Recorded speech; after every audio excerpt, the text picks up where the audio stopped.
ಪ್ರೀತಿಯ ವಿದ್ಯಾರ್ಥಿಗಳೇ, ಎಲ್ಲರಿಗೂ ಕೂಡ ನಮಸ್ಕಾರ. ನನ್ನ ಹೆಸರು ರವಿ.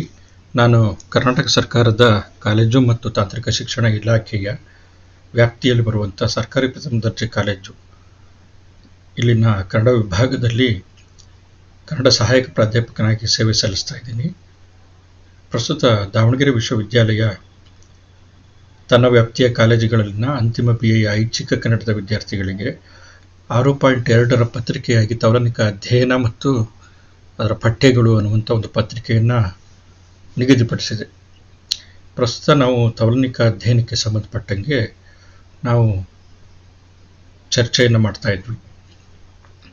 ಅದರಲ್ಲಿ ಹಿಂದಿನ ಅಧಿವೇಶನದಲ್ಲಿ ತೌಲನಿಕ ಸಾಹಿತ್ಯದ ಬಗೆಗಳು ಅಥವಾ ಪ್ರಕಾರಗಳು ಅನ್ನುವಂಥ ವಿಷಯದ ಬಗ್ಗೆ ನಾವು ಚರ್ಚೆ ಮಾಡ್ತಾ ಇದ್ವಿ. ಆ ತೌಲನಿಕ ಸಾಹಿತ್ಯದ ಬಗೆಗಳಲ್ಲಿ ಮೊದಲನೇ ಬಗೆ ವಸ್ತು ಸಮಾನತೆಯನ್ನು ಆಧರಿಸಿದಂಥ ಅಧ್ಯಯನ ಅನ್ನುವಂಥದ್ದು. 5 ಬಗೆಗಳಿದ್ದಾವೆ.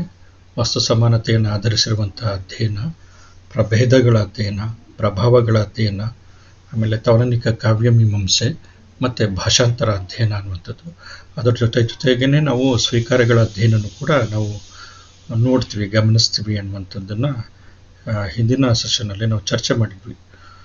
ತುಂಬ ವ್ಯಾಪಕವಾಗಿರುವಂಥ ವಿಸ್ತೃತವಾಗಿರುವಂಥ ಈ ತೌಲನಿಕ ಅಧ್ಯಯನದ ಕ್ಷೇತ್ರ ಏನಿದೆಯಲ್ಲ, ಈ ತೌಲನಿಕ ಅಧ್ಯಯನದ ಜ್ಞಾನ ಶಿಸ್ತಿನಲ್ಲಿ ಮುಖ್ಯವಾಗಿರುವಂಥದ್ದು ವಸ್ತು ಸಮಾನತೆಯ ಅಧ್ಯಯನ. ಈ ವಸ್ತು ಸಮಾನತೆಯನ್ನು ಆಧರಿಸಿರುವಂಥ ಅಧ್ಯಯನ ತೌಲನಿಕ ಅಧ್ಯಯನದ ಈ ಕ್ಷೇತ್ರದಲ್ಲಿ ಅತ್ಯಂತ ವ್ಯಾಪಕವಾಗಿ ಬಳಕೆಯಲ್ಲಿರುವಂಥದ್ದು. ಯಾಕೆ ಅಂತಂತಂದರೆ ಇದು ಮನುಷ್ಯನಿಗೆ ಮೊದಲಿನಿಂದಲೂ ಕೂಡ ಈ ಬಗೆಯ ಅಧ್ಯಯನದಲ್ಲಿ ಆಸಕ್ತಿ ಇರ್ಬೋದು. ಯಾಕೆ ಅಂತಂತಂದರೆ ಒಂದು ದೀರ್ಘಕಾಲೀನವಾಗಿರುವಂಥ ಒಂದು ಕಾಲಘಟ್ಟದಲ್ಲಿ ಸಮಾಜದಲ್ಲಿರುವಂಥ ಸಾಮಾನ್ಯವಾಗಿರುವಂಥ ಅಂದರೆ ಒಂದು ಇಡೀ ಒಂದು ಜೀವಮಾನ ಕಾಲದಲ್ಲಿ ಜರುಗುವಂಥ ವ್ಯಕ್ತಿಯ ಜೀವನ ಚರಿತ್ರೆಗೆ ಸಂಬಂಧಪಟ್ಟಂತೆ ಈ ಥರದ ವಸ್ತುಗಳು ಬಹುತೇಕ ಮಹಾಕಾವ್ಯಗಳ ವಸ್ತುಗಳಾಗಿದ್ದಾವೆ. ಪಾಂಡವರ ಅಥವಾ ಕೌರವರ ಇಡೀ ಜೀವನಕ್ಕೆ ಸಂಬಂಧಪಟ್ಟಿರುವಂಥ ಚರಿತ್ರೆ. ಮಹಾಭಾರತ ಅದಕ್ಕಿಂತ ತುಂಬ ವಿಸ್ತೃತವಾಗಿದೆ, ತುಂಬ ವ್ಯಾಪ್ತಿಯಿಂದ ಕೂಡಿದೆ. ಆದರೆ ಮುಖ್ಯವಾಗಿ ನಾವು ಕಥಾಭಾಗವಾಗಿ ತೆಗೆದುಕೊಳ್ಳುವಂಥದ್ದು, ವಸ್ತು ಅಂತ ತೆಗೆದುಕೊಳ್ಳುವಂಥದ್ದು ಕೌರವರ ಪಾಂಡವರ ಇಡೀ ಜೀವನವನ್ನು. ರಾಮಾಯಣವನ್ನು ತೆಗೆದುಕೊಂಡ್ರೆ ನಾವು ರಾಮಾಯಣವಂತಲ್ಲೂ ಕೂಡ ರಾಮ ಮತ್ತು ಸೀತೆ ಇವರ ಜೀವನ ಕ್ರಮವನ್ನೇ ನಾವು ವಸ್ತುವಾಗಿ ನಾವು ತೆಗೆದುಕೊಳ್ತೀವಿ. ಇಲಿಯಡ್ನಲ್ಲಿ ಆ್ಯಕ್ಚುಲಿ ಹೆಲೆನ್, ಪ್ಯಾರಿಸ್ ಮತ್ತು ಮೆನೆಲಸನ್ನ ಜೀವನ ಚರಿತ್ರೆಯನ್ನೇ ನಾವು ವಸ್ತುವಾಗಿ ನಾವು ತೆಗೆದುಕೊಳ್ತೀವಿ. ಮಂಟೇಸ್ವಾಮಿ ಕಾವ್ಯದಲ್ಲಿ ಮಂಟೇಸ್ವಾಮಿಯ ಇಡೀ ಜೀವನ ಬರುತ್ತೆ. ಸೊ ಅದೇ ಥರ ಮಲೆಮಹದೇಶ್ವರನ ಕಾವ್ಯದಲ್ಲಿ ಮಲೆಮಹದೇಶ್ವರನ ಜೀವನ ಬರುತ್ತೆ. ಸೊ ಈ ಥರ ವಸ್ತುಗಳು ಅಂದರೆ ಈ ಕಥಾವಸ್ತುಗಳಿದೆಯಲ್ಲ, ಇದು ತುಂಬ ಮನುಷ್ಯನಿಗೆ ಆಕರ್ಷಣೆ ಉಂಟು ಮಾಡುವಂಥದ್ದು, ಮನುಷ್ಯನಿಗೆ ಅದರ ಬಗ್ಗೆ ಕುತೂಹಲ ಉಂಟು ಮಾಡುವಂಥದ್ದು ಮತ್ತು ಅವನಲ್ಲಿ ಒಂಥರದ ರೋಚಕತೆಯನ್ನು ಉದ್ದೀಪಿಸುವಂಥದ್ದು. ಸೊ ಹಾಗಾಗಿ ನಾವು ಏನು ಮಾಡ್ತೀವಿ ಅಂತಂದರೆ, ಸಾಹಿತ್ಯದ ಬಗ್ಗೆ ನಾವು ಮಾತಾಡಬೇಕಾದ್ರೆ ಒಂದು ಕಥೆ ಇರಲಿ, ಕಾವ್ಯ ಇರಲಿ, ಅದನ್ನು ಭಾವಗೀತೆ ಇರಲಿ ಅಥವಾ ಮಹಾಕಾವ್ಯ ಇರಲಿ ಅಥವಾ ಖಂಡಕಾವ್ಯ ಇರಲಿ, ಕಥೆ ಅಥವಾ ವಸ್ತು ಏನಿದೆ ಅದನ್ನು ನಾವು ಕೇಳ್ತೀವಿ.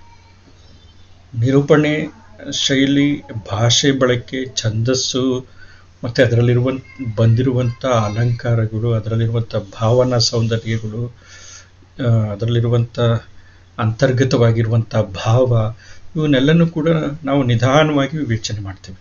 ಆದರೆ ನಾವು ಪ್ರಾರಂಭದಲ್ಲಿ ನಾವೇನು ಮಾಡ್ತೀವಿ ಅಂತಂದರೆ ಕಥಾವಸ್ತು ಏನು ಅನ್ನುವಂಥದ್ದು.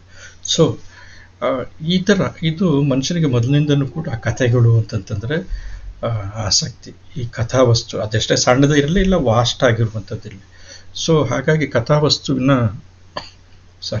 ಅಧ್ಯಯನ ಇದೆಯಲ್ಲ, ಈ ಕಥಾವಸ್ತುವಿನ ಅಧ್ಯಯನ ಅಥವಾ ವಸ್ತುಗಳ ಅಧ್ಯಯನ, ಸಾಹಿತ್ಯ ಕೃತಿಗಳಲ್ಲಿ ಬರುವಂಥ ವಸ್ತುಗಳ ಅಧ್ಯಯನ ಇದೆಯಲ್ಲ, ಈ ವಸ್ತುಗಳ ತೌಲನಿಕ ಅಧ್ಯಯನ ತೌಲನಿಕ ಸಾಹಿತ್ಯದ ಅಧ್ಯಯನದಲ್ಲಿ ಮುಖ್ಯವಾಗಿರುವಂಥ ಒಂದು ಅಧ್ಯಯನದ ಬಗೆಯಾಗಿದೆ.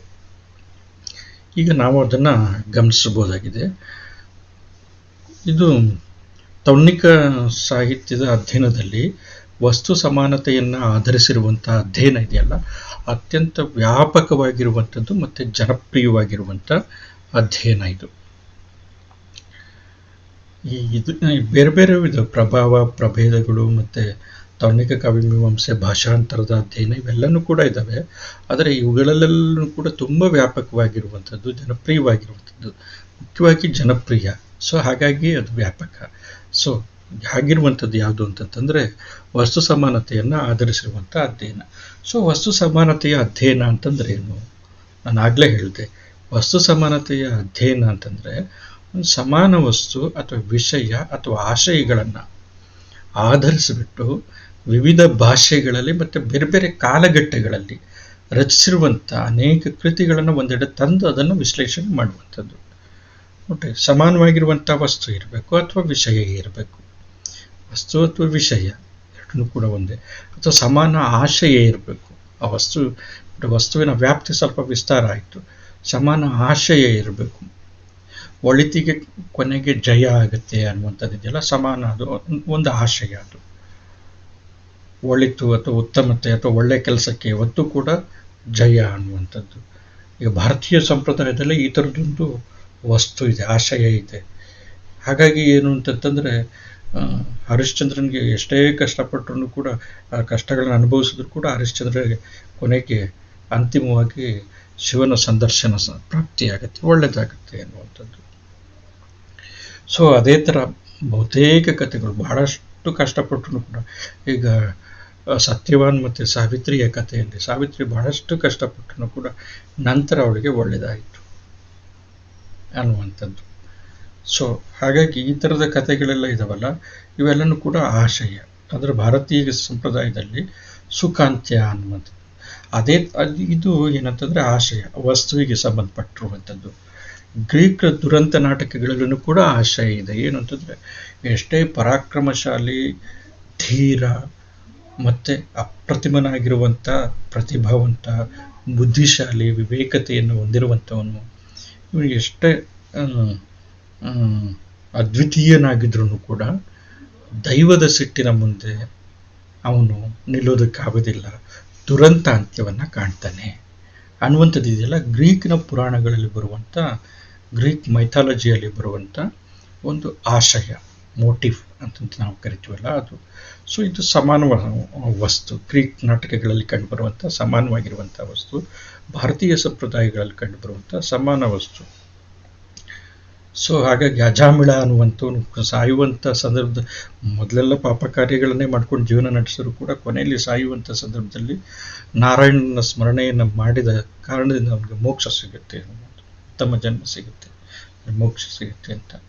ಸೊ ಹಾಗಾಗಿ ಏನಂತಂದರೆ ಸುಖಾಂತ್ಯ ಭಾರತೀಯ ಸಂಪ್ರದಾಯದ. ಸೊ ಈ ಆಶಯಗಳನ್ನು ಆಧರಿಸಿ, ಈ ಥರದ್ದು ವಸ್ತು ಅಥವಾ ವಿಷಯ ಮತ್ತು ಅದರ ಆಶಯಗಳನ್ನು ಆಧರಿಸಿ ಬೇರೆ ಬೇರೆ ಭಾಷೆಗಳಲ್ಲಿ ಮತ್ತು ಬೇರೆ ಬೇರೆ ಕಾಲಘಟ್ಟಗಳಲ್ಲಿ ರಚಿಸಲಾಗಿರುವಂಥ ಅನೇಕ ಕೃತಿಗಳನ್ನು ಅಥವಾ ಎರಡು ಕೃತಿಗಳನ್ನು ಎದುರು ಆಗಿಸಿ ಅಥವಾ ಅನೇಕ ಕೃತಿಗಳನ್ನು ಒಂದೆಡೆ ತಂದು ಅಭ್ಯಾಸ ಮಾಡುವಂಥದ್ದು ಇದೆಯಲ್ಲ, ಇದು ವಸ್ತು ಸಮಾನತೆಯನ್ನು ಆಧರಿಸಿರುವಂಥ ಅಧ್ಯಯನ ಅಂತ ತಂದ್ಬಿಟ್ಟು ನಾವು ಕರಿಬೋದು. ಆಮೇಲೆ ಆ ವಸ್ತು ಮತ್ತು ವಿಷಯವನ್ನು ಆಧರಿಸಿ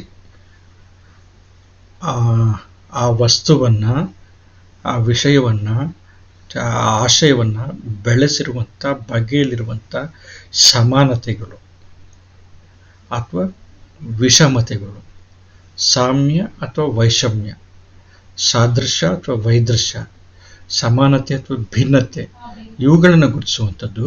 ಮತ್ತು ಅವುಗಳ ಆಧಾರದ ಮೇಲೆ ಆ ಕೃತಿಗಳು ಸೃಜಿಸಲ್ಪಟ್ಟ ಅಥವಾ ರೂಪಿಸಲ್ಪಟ್ಟಂಥ ಸಮಾಜ ಸಂಸ್ಕೃತಿಗಳ ಬಗ್ಗೆ ವ್ಯಾಪಕವಾಗಿರುವಂಥ ಚಿಂತನೆಗಳನ್ನು ಇಲ್ಲಿ ನಡೆಸಲಾಗುತ್ತೆ. ಭಾರತದಲ್ಲಿ ಯಾಕೆ, ಭಾರತದ ಸಂಪ್ರದಾಯದಲ್ಲಿ ಯಾಕೆ ಸುಖಾಂತ್ಯ ಕಥೆಗಳು ಹೆಚ್ಚಾಗಿದ್ದಾವೆ? ಸೊ ಭಾರತದ ಸಮಾಜ ಮತ್ತು ಸಂಸ್ಕೃತಿಯ ಹಿನ್ನೆಲೆಯಲ್ಲಿರುವಂಥ ತಾತ್ವಿಕ ಚಿಂತನೆ ಏನು? ಯಾಕೆ ಗ್ರೀಕ್ ಮೈಥಾಲಜಿಯಲ್ಲಿ, ಗ್ರೀಕ್ ಪುರಾಣಗಳಲ್ಲಿ, ಗ್ರೀಕ್ ಸಾಹಿತ್ಯ ಸಂಸ್ಕೃತಿಯಲ್ಲಿ ದುಃಖಾಂತ್ಯದ ಕಥೆಗಳು ಬರ್ತವೆ? ಅದಕ್ಕೆ ಕಾರಣ ಏನು? ಅದು ಅದ ಆ ರೀತಿಯ ಕೃತಿಗಳು ರಚನೆಯಾಗೋದಕ್ಕೆ ಕಾರಣವಾದಂಥ ಸಮಾಜ, ಸಂಸ್ಕೃತಿ ಅಥವಾ ಅಲ್ಲಿನ ನಾಗರಿಕತೆಯ ತಾತ್ವಿಕ ಚಿಂತನೆ ಏನು, ಯಾಕಾಗಿ ಆ ಥರದ ಕೃತಿಗಳನ್ನೇ ಅದು ರಚಿಸ್ಕೊಂಡಿದೆ ಅನ್ನುವಂಥದ್ದು. ಈ ಬಗೆಯ ಅರ್ಥೈಸುವಿಕೆ, ಈ ಬಗೆಯ ವಿಮರ್ಶೆ, ಈ ಬಗೆಯ ಚಿಂತನೆಗಳನ್ನು ಮಾಡುವಂಥದ್ದೆಲ್ಲ ಇದು ವಸ್ತು ಸಮಾನತೆಯ ಅಧ್ಯಯನದ ವ್ಯಾಪ್ತಿಯ ಒಳಗಡೆನೆ ಬರುತ್ತೆ. ಸೊ ಹಾಗಾಗಿ ಇದರ ಬಗ್ಗೆ ವ್ಯಾಪಕವಾಗಿರುವಂಥ ಚಿಂತನೆಯನ್ನು ನಡೆಸೋದಕ್ಕೆ ಸಾಧ್ಯ ಇದೆ. ನೋಡ್ರಿ, ಇಂಥ ವಸ್ತು, ವಿಷಯ ಮತ್ತು ಅಂತರ್ಗತವಾಗಿರುವಂಥ, ಇದರ ಒಳಗಡೆ ಅಂತರ್ಗತವಾಗಿರುವಂಥ ಭಾವ, ಯಾಕೆ ಅಲ್ಲಿ ದುಃಖಾಂತ್ಯ ಅಥವಾ ಇಲ್ಲಿ ಸುಖಾಂತ್ಯ ಅನ್ನುವಂಥದ್ದು, ಈ ಥರ ಅಂತರ್ಗತ ಅದನ್ನು ಆಳವಾಗಿ ವಿಶ್ಲೇಷಣೆ ಮಾಡುವಂಥದ್ದು, ಆ ಸಮಾಜವನ್ನು, ಆ ಸಂಸ್ಕೃತಿಯನ್ನು, ಆ ನಾಗರಿಕತೆಯನ್ನು, ಅಲ್ಲಿರುವಂಥ ವೈಚಾರಿಕ ಚಿಂತನೆಯನ್ನು ಅರ್ಥ ಮಾಡ್ಕೊಳ್ಳುವಂಥದ್ದಿಲ್ಲ, ಈ ಅಂತರ್ಗತವಾಗಿರುವಂಥ ಭಾವವನ್ನು ಅರ್ಥ ಮಾಡ್ಕೊಳ್ಳುವಂಥದ್ದು, ಅಥವಾ ಅಲ್ಲಿರುವಂಥ ಸಮಾನತೆಯನ್ನು, ಒಂದೇ ಥರದ ಇರುವಂಥ ಸಾದೃಶ್ಯತೆಯನ್ನು ಅರ್ಥ ಮಾಡಿಕೊಳ್ಳುವಂಥದ್ದು ತೌಲ್ನಿಕ ಅಧ್ಯಯನದಿಂದ ಸಾಧ್ಯ ಆಗುತ್ತೆ. ಇದನ್ನು ಎರಡು ರೀತಿ ಇದರಿಂದ ನಮಗೆ ಪ್ರಯೋಜನ ಇದೆ. ಏನು ಎರಡು ರೀತಿಯ ಪ್ರಯೋಜನ ಅಂತಂತಂದರೆ, ಆ್ಯಕ್ಚುಲಿ ಸಮಾನ ವಸ್ತುವನ್ನು ವಿವಿಧ ಸಮಾಜಗಳು ನೋಡುವಂಥ ದೃಷ್ಟಿಕೋನಗಳು ಬೇರೆ ಬೇರೆ ಆಗಿರುವಂಥ ಕಾರಣದಿಂದ ಆ ವಸ್ತುವಿನ ಸಂಪೂರ್ಣ ಅಥವಾ ಬಹುಮುಖವಾಗಿರುವಂಥ ಅರಿವು ಉಂಟಾಗುತ್ತೆ. ಸಂಪೂರ್ಣ ಅಂತಂತ ಹೇಳೋಕ್ಕಾಗಲ್ಲ, ಬಹುಮುಖವಾಗಿರುವಂಥ ಅರಿವು ಅನ್ನುವಂಥದ್ದು ನಮಗೆ ಉಂಟಾಗೋದಕ್ಕೆ ಸಾಧ್ಯ. ಈಗ ಸುಖಾಂತ್ಯ ಅನ್ನುವಂಥದ್ದು ಭಾರತೀಯ ಸಂಪ್ರದಾಯದಲ್ಲಿ ಯಾಕೆ ಇದೆ ಅನ್ನುವಂಥದ್ದು, ನಮ್ಮ ಸಿನಿಮಾಗಳಲ್ಲೂ ಕೂಡ ಬಹುತೇಕ ಪ್ರಾರಂಭಿಕ ಸಿನಿಮಾಗಳನ್ನು ನೋಡಿದ್ರೆ ನಮ್ಮ ಸಿನಿಮಾಗಳಲ್ಲೂ ಕೂಡ ಕೊನೆಗೆ ಶುಭಂ ಅಂತಲೇ ತೋರಿಸೋದು, ಮಂಗಳಂ ಅಂತಂದು ತೋರಿಸೋದು. ಒಳಿತೇ ಆಗುತ್ತೆ, ಎಲ್ಲನೂ ಕೂಡ ಒಳಿತು ಅಂತಂದ್ಬಿಟ್ಟು. ಆದರೆ ಪಾಶ್ಚಾತ್ಯರಲ್ಲಿ ಆ ಥರ ಇಲ್ಲ. ಪಾಶ್ಚಾತ್ಯರಲ್ಲಿ ದುಃಖಕ್ಕೆ ಹೆಚ್ಚು ಪ್ರಾಮುಖ್ಯತೆ ಇದೆ. ಬಹುಶಃ ಇದರ ಅರಿವು ಒಂದು ನನಗೆ ಈ ಕ್ಷಣಕ್ಕೆ ಒಂದೆರಡು ಉದಾಹರಣೆ ಅಂದ್ರೆ ಆ ತಾತ್ವಿಕತೆಯ ಹಿನ್ನೆಲೆ ಏನಿರ್ಬೋದು ಅಂತ ನನಗೆ ಈ ಕ್ಷಣಕ್ಕೆ ಹೊಡಿತಾ ಇದೆ. ನಾನು ನಿಮ್ಮ ಜೊತೆ ಹಂಚ್ಕೊಳ್ಳೋದಕ್ಕೆ ಇಷ್ಟಪಡ್ತೀನಿ. ಭಾರತೀಯ ಸಂಪ್ರದಾಯದಲ್ಲಿ ಉಪನಿಷತ್ನಲ್ಲಿ ಒಬ್ಬ ಮಹರ್ಷಿ ತನ್ನ ಎರಡೂ ಕೈಗಳನ್ನು ಎತ್ತಿ ಹೇಳ್ತಾನಂತೆ, ಶೃಣ್ವಂತು ವಿಶ್ವೇ ಅಮೃತಸ್ಯ ಪುತ್ರ ಅಂತ.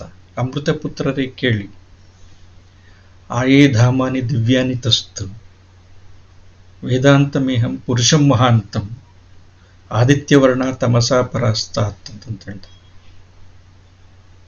ಅಂದ್ರೆ ಹಿರಣ್ಯಮಯವಾಗಿರುವಂಥ ಒಂದು ಪಾತ್ರೆಯಿಂದ ಮುಚ್ಚಲ್ಪಟ್ಟಿರುವಂಥ ಆ ಕಡೆ ಇರುವಂಥ ಮಹಾನ್ ಪುರುಷನನ್ನು ನೋಡೋದ್ರಿಂದ ನಮ್ಮೆಲ್ಲ ಸಂಕಷ್ಟಗಳಿಂದ ಪಾರಾಗೋದಕ್ಕೆ ಸಾಧ್ಯ. ಕೇಳಿ ಅಮೃತ ಪುತ್ರರೇ. ಅವನ ಸಂಬೋಧನೆ ಹೆಂಗಿದೆ ನೋಡ್ರಿ, ಅಮೃತ ಪುತ್ರರೇ ಅಂತ. ಅಂದರೆ ಎಲ್ಲ ಮನುಷ್ಯರು ಕೂಡ, ಎಲ್ಲ ವ್ಯಕ್ತಿಗಳು ಕೂಡ ಒಂದು ಪರಮಾತ್ಮ ಅನ್ನುವಂಥ ಏನು ಒಂದು ಚೈತನ್ಯ ಇದೆ, ಒಂದು ಅದು ನಂಬಿಕೆನೋ ಅಥವಾ ವಾಸ್ತವನೋ ಗೊತ್ತಿಲ್ಲ, ಆದರೆ ಅದರ ಅಂಶಗಳೇ ನಾವು ಅನ್ನುವಂಥದ್ದು ಈ ಚಿಂತನೆ ಭಾರತೀಯ ಸಂಪ್ರದಾಯದಲ್ಲಿ ಉದ್ದಕ್ಕೂ ಕೂಡ ಕೆಲಸ ಮಾಡ್ಕೊಂಡು ಬಂದಿದೆ, ಹಿನ್ನೆಲೆಯಲ್ಲಿದೆ. ನಮ್ಮ ಎಲ್ಲ ಚಿಂತನೆಗಳ ಹಿನ್ನೆಲೆಯಲ್ಲಿದೆ. ಸೊ ಹಾಗಾಗಿ ಇಲ್ಲಿ ಅಮೃತಸ್ಯ ಪುತ್ರ ಅಂತ, ಅಮೃತದ ಸಾವೇ ಇಲ್ಲದ ಅಮರರಾಗಿರುವಂಥ ವ್ಯಕ್ತಿಗಳು ನಾವೆಲ್ಲರೂ ಕೂಡ. ಸೊ ಹಾಗಾಗಿ ಏನು ಅಂತಂದರೆ ಯಾವಾಗಲೂ ಕೂಡ ಆನಂದ ಅನ್ನುವಂಥದ್ದು ಆ್ಯಕ್ಚುಲಿ ಈ ಅಮೃತಕ್ಕೆ ಸಮಾಧಿಯಾಗಿರುವಂಥ ಪದ. ಸೊ ಹಾಗಾಗಿ ಇದು ಕೂಡ ಉಪನಿಷತ್ನಲ್ಲಿ ಬರುವಂಥದ್ದು ಆನಂದ ಅಥವಾ ರಸ ಅಂತಂತ ಕರೀತಾರೆ. ಸೊ ಹಾಗಾಗಿ ಏನಂತಂತಂದರೆ ಇಲ್ಲಿ ನೋವು ಅನ್ನೋದಕ್ಕೆ ಸಾಧ್ಯ ಇಲ್ಲ, ಅದು ಬರೀ ಭ್ರಮೆ ಅನ್ನುವಂಥದ್ದು. ಸೊ ಹಾಗಾಗಿ ಇಲ್ಲೆಲ್ಲನೂ ಕೂಡ ಶುಭ ಅಥವಾ ಮಂಗಳನೆ, ಸುಖಾಂತ್ಯ ಅನ್ನುವಂಥದ್ದು. ಈ ತಾತ್ವಿಕತೆ ಇದೆಯಲ್ಲ, ಈ ತಾತ್ವಿಕತೆ ಭಾರತೀಯ ಸಂಪ್ರದಾಯದಲ್ಲಿ ವರ್ಕ್ ಮಾಡಿರ್ಬೋದು. ಸೊ ಹಾಗಾಗಿ ಇಲ್ಲೇ ಸುಖಾಂತ್ಯ ಅನ್ನುವಂಥದ್ದು ಇರ್ಬೋದು. ಪಾಶ್ಚಾತ್ಯ ಸಮಾಜದಲ್ಲಿ ನಾನು ಗ್ರೀಕ್ ದುರಂತ ನಾಟಕವನ್ನು ಬಿಟ್ಟು ನಾನು ಮಾತಾಡ್ತಾ ಇದ್ದೀನಿ. ಯಾಕೆ ಅಲ್ಲಿ ಅಥವಾ ಅದನ್ನು ಕೂಡ ಸೇರಿಸ್ಕೊಳ್ಬೋದು, ಆದರೆ ಸ್ವಲ್ಪ ಅದು ಹಿಂದೆ ಆಗುತ್ತೆ. ಪಾಶ್ಚಾತ್ಯ ಸಮಾಜಗಳಲ್ಲಿ ದುರಂತತೆ ಅನ್ನುವಂಥದ್ದು ಯಾಕೆ ಮತ್ತೆ ಮತ್ತೆ ಬರುತ್ತೆ ಅಂತಂತಂದರೆ ಈವನ್ ಶೇಕ್ಸ್ಪಿಯರ್ ಕೂಡ ದುರಂತ ನಾಟಕಗಳನ್ನು ರಚಿಸಿದ್ದಾನೆ. ಬಹುತೇಕ ದುರಂತ ನಾಟಕಗಳಿದೆ. ಅಥವಾ ಸುಖಾಂತ್ಯ ನಾಟಕಗಳಿದ್ರೂ ಕೂಡ ತುಂಬ ದುರಂತಮಯವಾಗಿರುವಂಥ ಹಾದಿಯಲ್ಲಿ ಸಾಗಿ ಬರುತ್ತೆ. ಸೊ ಹಾಗಾಗಿ ದುರಂತ ಅನ್ನುವಂಥದ್ದು ಯಾಕೆ, ಈವಿಲ್ ಅನ್ನುವಂಥದ್ದು, ಅಲ್ಲಿ ಕೇಡು ಅನ್ನುವಂಥದ್ದು ಮುಖ್ಯವಾಗಿರುವಂಥದ್ದು. ಯಾಕೆ ಅಂತಂದರೆ ಕ್ರಿಶ್ಚಿಯನ್ ಮೈಥಾಲಜಿ ಅಥವಾ ಕ್ರೈಸ್ತ ಪುರಾಣಗಳೇನಿದ್ದಾವೆ ಅವು ಒಪ್ತವೇನಂತಂದರೆ ಮನುಷ್ಯ ಪಾಪ ಮಾಡಿರುವಂಥವನು. ಪಾಪದ ಕಾರಣದಿಂದ ಈಡನ್ ಗಾರ್ಡನ್ನಲ್ಲಿ ಏದೇನೋ ತೋಟದಲ್ಲಿರುವಂಥ ಆದಮ್ ಮತ್ತು ಈವ್ ಅನ್ನುವಂಥ ಮೊದಲ ಮಾನವರು, ದೇವಪುತ್ರರು, ಅವರು ತಪ್ಪನ್ನು ಮಾಡಿ, ತಪ್ಪು ಏನು ಅಂತಂತಂದರೆ ದೇವರು ಯಾವ ಮರದ ಹಣ್ಣನ್ನು, ಜ್ಞಾನ ವೃಕ್ಷದ ಹಣ್ಣನ್ನು ತಿನ್ನಬೇಡ್ರಿ ಅಂತಂತ ಹೇಳಿದರು. ಅದನ್ನು ಅವರು ತಿಂದರು. ಸೊ ದೇವರ ಆಜ್ಞೆಯನ್ನು ಉಲ್ಲಂಘಿಸಿದ ಕಾರಣದಿಂದ ಅವರು ಪಾಪಿಷ್ಠರಾದರು. ಪಾಪಿಷ್ಠರಾಗಿ ಅವರು ಆ ಪಾಪದ ಕಾರಣದಿಂದ ಭೂಮಿ ಮೇಲೆ ಅವರು ಭೂಮಿಗೆ ಇಳಿಬೇಕಾಯಿತು.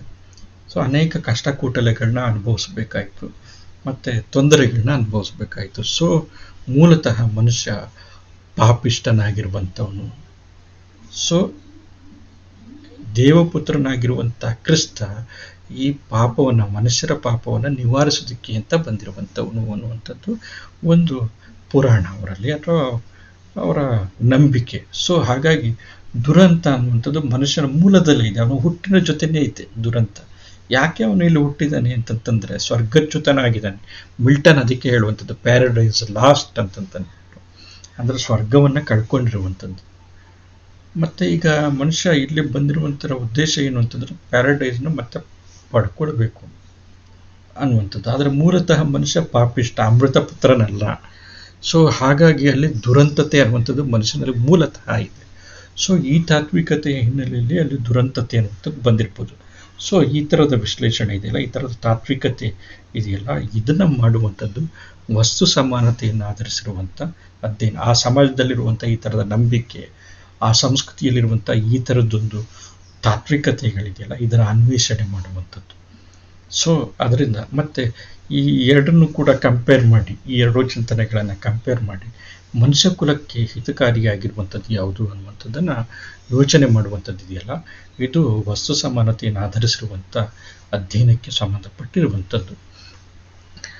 ಇಲ್ಲಿ ಸಮಾನ ವಸ್ತುವನ್ನು ಅಥವಾ ವಿವಿಧ ಸಮಾಜಗಳು ಸಮಾನ ವಸ್ತುವನ್ನು ನೋಡುವಂಥ ಕೋನಗಳು ಬೇರೆ ಬೇರೆ ಆಗಿರುತ್ತೆ. ಸೊ ಮನುಷ್ಯನ ಜೀವನಕ್ಕೆ ಸಂಬಂಧಪಟ್ಟಂಗೆ ಒಂದು ಕಡೆ ಏನು ಅಂತಂತಂದರೆ ಮನುಷ್ಯ ಮೂಲತಃ ಪಾಪಜೀವಿ ಎನ್ನುವಂಥವನು. ಇಲ್ಲಿ ಏನಂತಂದರೆ ಅವನು ಅಮೃತಸ್ಯ ಪುತ್ರ ಅನ್ನೋದು ನೋಡುವಂಥ ಕೋನ ಬೇರೆ ಬೇರೆ ಆಗಿದೆ. ಸೊ ಹಾಗಾಗಿ ಆ ವಸ್ತುವಿನ ಬಹುಮುಖವಾಗಿರುವಂಥ ಅರಿವು ನಮಗೆ ಉಂಟಾಗುತ್ತೆ. ಮನುಷ್ಯತ್ವದ ಬಹುಮುಖ ಅರಿವು ಅನ್ನುವಂಥದ್ದು ಉಂಟಾಗುತ್ತೆ ಅನ್ನುವಂಥದ್ದು ಸಾಹಿತ್ಯ ಕೃತಿಯಲ್ಲಿ ಆ್ಯಕ್ಚುಲಿ ಇದು ಪ್ರತಿಬಿಂಬಿಸಿರುವಂಥದ್ದು. ಬೈಬಲ್ ಅನ್ನುವಂಥದ್ದು ಒಂದು ಧಾರ್ಮಿಕ ಗ್ರಂಥ ಆದ್ರೂ ಕೂಡ ಸಾಹಿತ್ಯ ಕೃತಿ ಅಂತ ನಾವು ಅಭ್ಯಾಸ ಮಾಡ್ಬೋದು. ಉಪನಿಷತ್ತು ಕೂಡ ಧಾರ್ಮಿಕ ಗ್ರಂಥಗಳಾದ್ರೂ ಕೂಡ ಸಾಹಿತ್ಯ ಕೃತಿಗಳ ಲೆಕ್ಕದಲ್ಲೂ ಕೂಡ ಅಭ್ಯಾಸ ಮಾಡೋದಕ್ಕೆ ಸಾಧ್ಯ ಇದೆ. ಸೊ ಹಾಗಾಗಿ ಏನು ಅಂತಂತಂದರೆ ಈ ಥರ ಬೇರೆ ಬೇರೆ ಸಮಾಜಗಳು ನೋಡ್ರಿ, ಅಲ್ಲಿರುವಂಥ ಪಾಶ್ಚಾತ್ಯ ಸಮಾಜ, ಇಲ್ಲಿರುವಂಥ ಪೂರ್ವದ ಸಮಾಜಗಳು ಒಂದು ವಸ್ತುವನ್ನು, ಒಂದು ಸಂಗತಿಯನ್ನು ನೋಡುವಂಥ ಆಯಾಮಗಳು ಬೇರೆ ಬೇರೆ ಆಗಿರುತ್ತೆ. ಸೊ ಹಾಗಾಗಿ ಆ ಬೇರೆ ಬೇರೆ ಆಯಾಮಗಳ ಅರಿವಿದೆಯಲ್ಲ, ಈ ಬಹುಮುಖಿ ಅರಿವು ಅನ್ನುವಂಥದ್ದು ನಮಗೆ ತಿಳಿಯುತ್ತೆ. ಜ್ಞಾನದ ವೃದ್ಧಿ ಆಗುತ್ತೆ, ವಿವೇಕದ ವೃದ್ಧಿ ಅನ್ನುವಂಥದ್ದು ಆಗುತ್ತೆ. ಈ ತೌಲನಿಕ ಅಧ್ಯಯನದಿಂದ ಎರಡು ರೀತಿ ಪ್ರಯೋಜನ ನಮಗೆ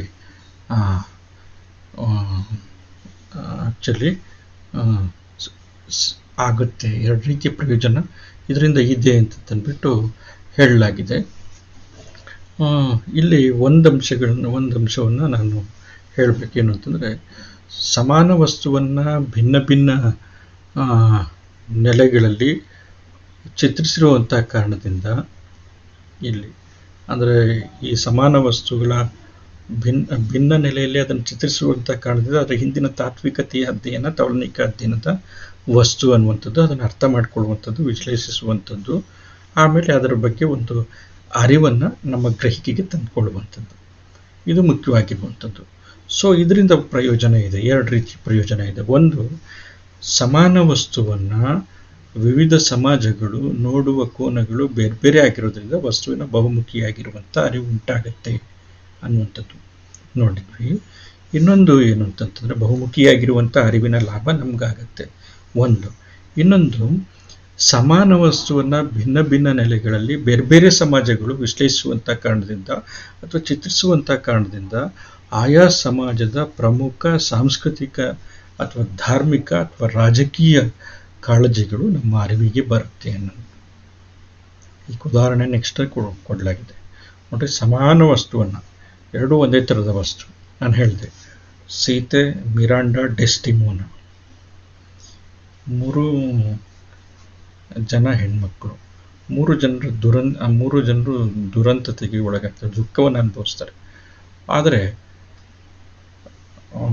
ಅದರಲ್ಲಿ 2 ಪಾಶ್ಚಾತ್ಯ ಸಮಾಜದವರು ಸಾಂಸ್ಕೃತಿಕವಾಗಿ, ಧಾರ್ಮಿಕವಾಗಿ ಮತ್ತು ಸಾಮಾಜಿಕವಾಗಿ ಬೇರೆ ಹಿನ್ನೆಲೆಯನ್ನು ಹೊಂದಿರುವಂಥವ್ರು. ಸೀತೆ ಪೌರಾತ್ಯ ರಾಷ್ಟ್ರಕ್ಕೆ ಸಂಬಂಧಪಟ್ಟಿರುವಂಥ ಹೆಣ್ಮಗಳು, ಸಾಂಸ್ಕೃತಿಕವಾಗಿ, ಸಾಮಾಜಿಕವಾಗಿ, ಧಾರ್ಮಿಕವಾಗಿ, ರಾಜಕೀಯವಾಗಿ ಕಾಳಜಿ ಬೇರೆ ಬೇರೆ ಇದೆ. ಸೊ ಹಾಗಾಗಿ ಏನು ಅಂತಂತಂದರೆ, ಇದರ ಅರಿವು ಕೂಡ ನಮಗಾಗುತ್ತೆ. ಒಂದು ಕೃತಿಯನ್ನು, ಅಂದರೆ ಸಮಾನ ವಸ್ತುಗಳನ್ನು ಹೊಂದಿರುವಂಥ ಕೃತಿಯನ್ನು ಎದುರ ಬದ್ರ ಇರಿಸಿ ನಾವು ಅಭ್ಯಾಸ ಮಾಡುವಂಥ ಕಾರಣದಿಂದ ಬೇರೆ ಬೇರೆ ನೆಲೆಯಲ್ಲಿ ಬೇರೆ ಬೇರೆ ಸಮಾಜಗಳು ಆ ಸಮಾನ ವಸ್ತುವನ್ನು ವಿಶ್ಲೇಷಿಸಿರುವಂತಹ ಕಾರಣದಿಂದ ಅಥವಾ ಚಿತ್ರಿಸಿರುವಂತಹ ಕಾರಣದಿಂದ ಆಯಾ ಸಮಾಜಗಳ ನೋಡ್ರಿ, ಒಂದು ಪ್ರಾರಂಭದಲ್ಲಿ ಹೇಳಿರುವಂಥದ್ದು ವಸ್ತುವಿನ ಬಹುಮುಖ ಅರಿವು ಉಂಟಾಗುತ್ತೆ ಅಂತ. ಇಲ್ಲಿ ಈ 2ನೇ ಪಾಯಿಂಟ್ ಏನು ಅಂತಂತಂದರೆ, ಆ ವಸ್ತುವನ್ನು ರೂಪಿಸಿರುವಂಥ ಸಮಾಜದ ಬಹುಮುಖಿ ಅರಿವು ನಮಗುಂಟಾಗತ್ತೆ.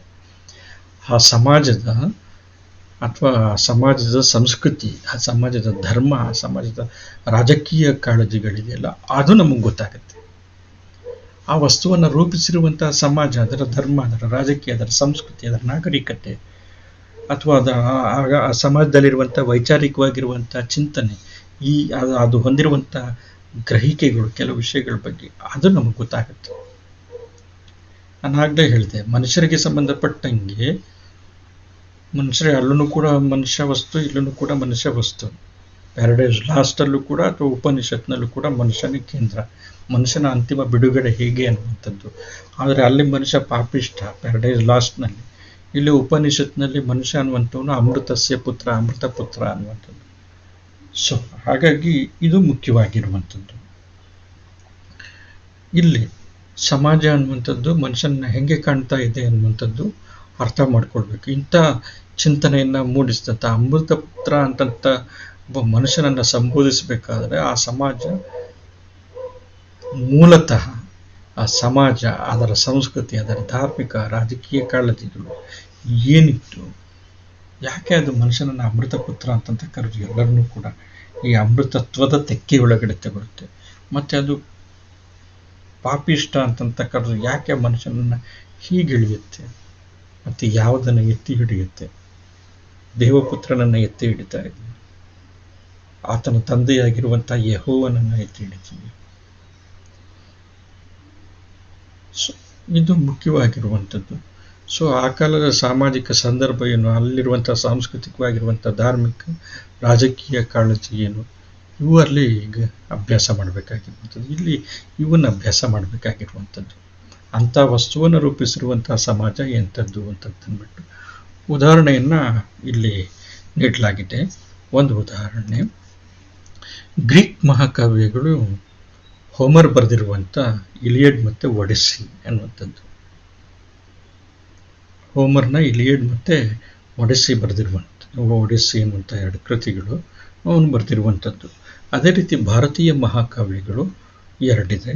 ರಾಮಾಯಣವನ್ನು ವಾಲ್ಮೀಕಿ ಬರೆದಿದ್ದಾನೆ, ಮಹಾಭಾರತವನ್ನು ವ್ಯಾಸ ಬರೆದಿದ್ದಾನೆ. ಇಲ್ಲಿ ಇಲಿಯಡ್ ಮತ್ತು ಈ ಕೃತಿಗಳನ್ನು ತುಲನಾತ್ಮಕವಾಗಿ ಅಭ್ಯಾಸ ಮಾಡೋದಕ್ಕೆ ಸಾಧ್ಯ ಇದೆ.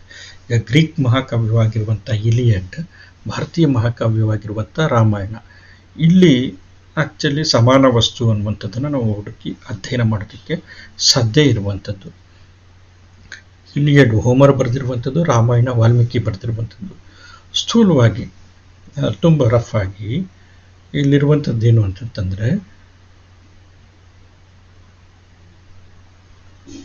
ಒಬ್ಬ ಸ್ತ್ರೀಯ ಕಾರಣವಾಗಿ ಎರಡು ಕಾವ್ಯಗಳಲ್ಲಿ ಇಲಿಯಡ್ ಮತ್ತು ರಾಮಾಯಣದಲ್ಲಿ ಒಬ್ಬ ಸ್ತ್ರೀಯ ಕಾರಣದಿಂದ, ಸ್ತ್ರೀಯ ವ್ಯಾಮೋಹದಿಂದ ಎರಡು ರಾಜ್ಯಗಳ ನಡುವೆ ಯುದ್ಧ ನಡೆದು ಒಂದು ರಾಜ್ಯ ನಿರ್ಣಾಯಕವಾಗಿ ಸೋಲುತ್ತೆ ಅನ್ನುವಂಥದ್ದು.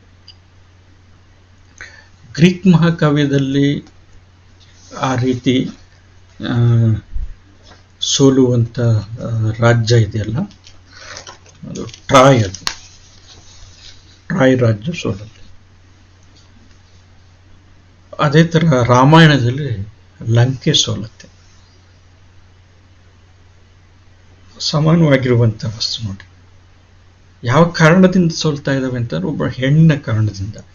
ಗ್ರೀಕ್ ಮಹಾಕಾವ್ಯದಲ್ಲಿ ಟ್ರಾಯ್ ರಾಜ್ಯ ಸೋಲುವಂಥದ್ದು ಕೂಡ ಹೆಣ್ಣಿನ ಕಾರಣದಿಂದ, ಹೆಲೆನ್ ಅನ್ನುವಂಥ ಒಬ್ಬಳು ರಾಜಕುಮಾರಿ ಕಾರಣದಿಂದ. ಭಾರತೀಯ ಮಹಾಕಾವ್ಯದಲ್ಲಿ ಲಂಕೆ ಸೋಲುವಂಥದ್ದು, ರಾಮಾಯಣದಲ್ಲಿ ಲಂಕೆ ಸೋಲುವಂಥದ್ದು ಕೂಡ ಹೆಣ್ಣಿನ ಕಾರಣದಿಂದ, ರಾಜಕುಮಾರಿಯಾಗಿರುವಂಥ ಸೀತೆಯ ಕಾರಣದಿಂದ. ಸಮಾನವಾಗಿರುವಂಥ ವಸ್ತು ಇದೆ.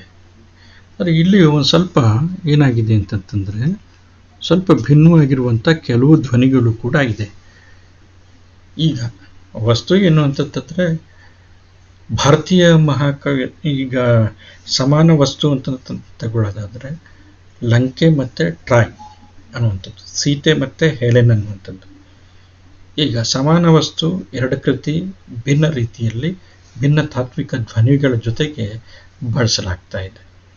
ಎರಡು ಕೃತಿ ಇಲಿಯಡ್ ಮತ್ತು ರಾಮಾಯಣ ಸಮಾನ ವಸ್ತು. ನಾನು ಆಗಲೇ ಹೇಳಿದೆ, ಸೀತೆ ಮತ್ತು ಹೆಲೆನ್, ಟ್ರಾಯ್ ಮತ್ತು ಲಂಕೆ ಭಿನ್ನ ರೀತಿಯಲ್ಲಿ. ಭಿನ್ನ ರೀತಿ ಹೇಗೆ ಅದನ್ನು ನೆಕ್ಸ್ಟ್ ನೋಡೋಣ. ಭಿನ್ನ ತಾತ್ವಿಕ ಧ್ವನಿಗಳ ಜೊತೆಗೆ ಬಳಸಲಾಗುತ್ತೆ. ಹೆಲೆನ್ ಒಬ್ಬಳು ವಿವಾಹಿತಳಾಗಿರುವಂಥ ಸ್ತ್ರೀ. ಅವಳಿಗೆ ಪ್ಯಾರಿಸ್ ಅನ್ನುವಂಥ ಒಬ್ಬ ವ್ಯಕ್ತಿ, ರಾಜಕುಮಾರ, ಅವನ ಜೊತೆ ವಿವಾಹ ಆಗಿದೆ. ಅವಳು ಒಂದು ರಾಜ್ಯದ ರಾಣಿನೂ ಕೂಡ ಹೌದು. ಟ್ರಾಯ್ ನಗರ ಮೆನೆಲಸ್ ಅನ್ನುವಂಥ, ಹೆಲೆನ್ಗೆ ಮೆನೆಲಸ್ ಅನ್ನುವಂಥ ವ್ಯಕ್ತಿಯ ಜೊತೆಗೆ ಅವಳಿಗೆ ವಿವಾಹ ಆಗಿದೆ. ಹೆಲೆನ್ ಮತ್ತು ಮೆನೆಲಸ್ ದಂಪತಿಗಳು, ಇದನ್ನು ಸ್ಪಷ್ಟಪಡಿಸಬೇಕು. ಹೆಲೆನ್ ಮತ್ತು ಮೆನೆಲಸ್ ಇಬ್ಬರು ಕೂಡ ದಂಪತಿಗಳು. ಈ ಮೆನೆಲಸ್ನ ಹೆಂಡತಿಯಾಗಿರುವಂಥ ಮೆನೆಲಸ್ನ ಹೆಂಡತಿಯಾಗಿರುವಂಥ ಹೆಲೆನ್ ಏನು ಮಾಡ್ತಾಳೆ ಅಂತಂದರೆ, ಪ್ಯಾರಿಸ್ ಅನ್ನುವಂಥ ಒಬ್ಬ ರಾಜಕುಮಾರನ ಇಷ್ಟಪಟ್ಟು ಓಡೋಗ್ತಾಳೆ. ಮೆನೆಲಸ್ನನ್ನು ಬಿಟ್ಟು ಓಡೋಗ್ತಾಳೆ. ಅವಳು ವಿವಾಹಿತಳಾಗಿದ್ದಂಥವಳು ಪ್ಯಾರಿಸ್ನ ಜೊತೆ ಓಡೋಗ್ತಾಳೆ. ಆ ಪ್ಯಾರಿಸ್ ಯಾರು ಅಂತಂದರೆ ಟ್ರಾಯ್ ನಗರದ ರಾಜಕುಮಾರ. ಸೊ ಆ ಟ್ರಾಯ್ ನಗರದ ರಾಜಕುಮಾರನಾಗಿರುವಂಥ ಪ್ಯಾರಿಸ್ನನ್ನು ಪ್ರೀತಿಸಿ ಅವನ ಜೊತೆ ಓಡೋಗ್ಬಿಟ್ಟು 10 ವರ್ಷ ಅವನ ಜೊತೆಲಿರ್ತಾಳೆ. ಇಲ್ಲಿ 10 ವರ್ಷ ಅಂತಂತ ಹೇಳಲಾಗಿದೆ. ರಾಮಾಯಣದಲ್ಲಿ 14 ವರ್ಷಗಳ ವನವಾಸದ ವರ್ಷಗಳ ಉಲ್ಲೇಖ ಇದೆ. ಹೆಂಗೆ ನೋಡಿ, ಸಿಮಿಲಾರಿಟೀಸ್ ಹೆಂಗೆ ಬರುತ್ತೆ. ಆದರೆ ರಾವಣ ಸೀತೆಯನ್ನು ಅಪಹರಿಸಿದ್ದು 13ನೇ ವರ್ಷದಲ್ಲಿ, ಕೊನೆಯ 1 ವರ್ಷದಲ್ಲಿ. ಸೊ ಕೊನೆಗೆ ಇಲ್ಲಿ ಏನಾಗುತ್ತೆ ಅಂತಂದರೆ, ಇಲಿಯಡ್ನಲ್ಲಿ ಪ್ಯಾರಿಸ್ನ ರಾಜಕುಮಾರ, ಟ್ರಾಯ್ ನಗರದ ರಾಜ ಇದನ್ನಲ್ಲ, ಅವನ ಜೊತೆ ಹೆಲೆನ್ ಇರ್ತಾಳೆ. ಮೆನೆಲಸ್ ಏನು ಮಾಡ್ತಾನೆ ಅಂತಂತಂದರೆ, ನಂತರ ಸಿಟ್ಟು ಬಂದೇ ಬರುತ್ತೆ ಗಂಡನಾಗಿರುವಂಥವನಿಗೆ. ಸೊ ಹಾಗಾಗಿ ಏನಾಗುತ್ತೆ ಅಂತಂತಂದರೆ, ಅಗಮೆಮ್ನನ್ ಅನ್ನುವಂಥ ಒಬ್ಬ ಪ್ರತಿಮನಾಗಿರುವಂಥ ಶೂರ, ಅವನನ್ನು ಯುದ್ಧಕ್ಕೆ ಕಳಿಸ್ತಾನೆ. ಸೊ ಕೊನೆಗೆ ಇಡೀ ಟ್ರಾಯ್ ರಾಜ್ಯದ ಪತನಕ್ಕೆ ಕಾರಣವಾಗಿರುವಂಥ ಯುದ್ಧ ನಡೆಯುತ್ತೆ. ಟ್ರಾಯ್ನನ್ನು ಆಳ್ತಾ ಇರುವಂಥವನು ಪ್ಯಾರಿಸ್. ಅವನು ಹೆಲೆನ್ನನ್ನು ಪ್ರೀತಿಸಿ ಅವಳನ್ನು ಕರ್ಕೊಬಂದಿರ್ತಾಳೆ, ಇವಳು ಬಂದಿರ್ತಾಳೆ. ಸೊ 10 ವರ್ಷ ಜೊತೆಲಿದ್ದಂಥವ್ರು ಕೊನೆಗೆ ಯುದ್ಧ ಅನ್ನುವಂಥದ್ದು ಭಯಂಕರವಾಗಿರುವಂಥ ಭೀಕರ ಯುದ್ಧ ನಡೆದು ಇಡೀ ಟ್ರಾಯ್ ನಗರ ಸರ್ವನಾಶ ಆಗುತ್ತೆ. ಅದಾದಮೇಲೆ ಕೊನೆಗೆ ಹೆಲೆನನ್ನು ವಾಪಸ್ ಕರ್ಕೊಂಬರ್ತಾಳೆ. ಹೆಲೆನ್ ಏನು ಮಾಡ್ತಾಳೆ ಅಂತಂತಂದರೆ, ಏನೂ ನಡೆದಿಲ್ಲ ಅನ್ನುವಂಥ ಲೆಕ್ಕದಲ್ಲಿ ಅವಳು ಏನು ಮಾಡ್ತಾಳೆ ಅಂತಂದರೆ, ಸಾವಿರಾರು ಜನರ ಪ್ರಾಣಹಾನಿಗೆ ಕಾರಣಳಾಗಿರುವಂಥ ಆಕೆ ಏನೂ ಆಗಿಲ್ಲ ಅನ್ನುವಂಥ ಲೆಕ್ಕದಲ್ಲಿ ವಾಪಸ್ ತನ್ನ ಗಂಡನಾಗಿರುವಂಥ ಮೆನೆಲಸ್ ಇದನ್ನಲ್ಲ, ಅವನ ಜೊತೆ ಬಂದು ಸಂಸಾರ ನಡೆಸ್ತಾರೆ. ಇದು ಒಂದು ಇಲಿಯಡ್ ಮಹಾಕಾವ್ಯದಲ್ಲಿ ಬರುವಂಥ ಒಂದು ವಸ್ತು. ಸೊ ಇದೇ ಥರ ಹೆಲೆನ್ ಥರನೇ ರಾಜಕುಮಾರಿ ರಾಮಾಯಣದಲ್ಲಿ ಬಂದರೆ, ಹೆಲೆನ್ ಥರನೇ ರಾಜಕುಮಾರಿಯಾಗಿರುವಂಥವಳು ಸ್ವಲ್ಪ ಕ್ರಮವಾಗೇ ನಡೆದಿದ್ರೆ ಅಯೋಧ್ಯೆಗೆ ರಾಣಿನೂ ಕೂಡ ಆಗಬೇಕಾಗಿದ್ದಂಥವಳು. ನಂತರ ಆಗ್ತಾಳೆ, ಅದು ಬೇರೆ ವಿಷಯ. ಆದರೆ ಈ ಸೀತೆ ಓಡಿ ಬಂದಂಥವಳಲ್ಲ, ಅಪಹರಿಸಲ್ಪಟ್ಟವಳು. ಯಾರಿಂದ? ರಾವಣನಿಂದ. ಸೊ ಅಲ್ಲಿ ಪ್ಯಾರಿಸ್ ಮತ್ತು ಹೆಲೆನ್ ಇಬ್ಬರು ಕೂಡ ಓಡಿ ಬರ್ತಾರೆ. ಆದರೆ ಇಲ್ಲಿ ಸೀತೆ ರಾವಣನಿಂದ ಅಪಹರಿಸಲ್ಪಡ್ತಾಳೆ. ಸೊ ರಾವಣನ ಅಶೋಕವನದಲ್ಲಿ ಅಥವಾ ಪ್ರಮದವನದಲ್ಲಿ ಇರ್ತಾಳೆ. ಸೊ ಮತ್ತೆ ಈ ಹೆಲೆನ್ ಪ್ಯಾರಿಸ್ನನ್ನು ಪ್ರೀತಿಸ್ತಾಳೆ. ಆದರೆ ಸೀತೆ ಎಂಥ ಪರಿಸ್ಥಿತಿಯಲ್ಲೂ ಕೂಡ ರಾವಣನನ್ನು ಬಯಸಲ್ಲ, ನಿರಾಕರಿಸ್ತಾಳೆ. ರಾಮನನ್ನೇ, ತನ್ನ ಗಂಡನಾಗಿರುವಂಥ ರಾಮನನ್ನೇ ಧ್ಯಾನಿಸ್ತಾ ಇರ್ತಾಳೆ. ಹೆಲೆನ್ ಆ ಥರ ಮಾಡಲ್ಲ. ತನ್ನ ಗಂಡನಾಗಿರುವಂಥ ಮೆನೆಲಸ್ನನ್ನೇ ಧ್ಯಾನಿಸ್ತಾ ಕೂತಿರೋದಿಲ್ಲ, ಓಡಿ ಬಂದಿರುತ್ತಾಳೆ. ಸೊ ಇಲ್ಲಿ ಏನಾಗುತ್ತೆ ಅಂತಂತಂದರೆ ಅದಕ್ಕೆ ತದ್ವಿರುದ್ಧವಾಗಿರುವಂಥದ್ದಾಗತ್ತೆ.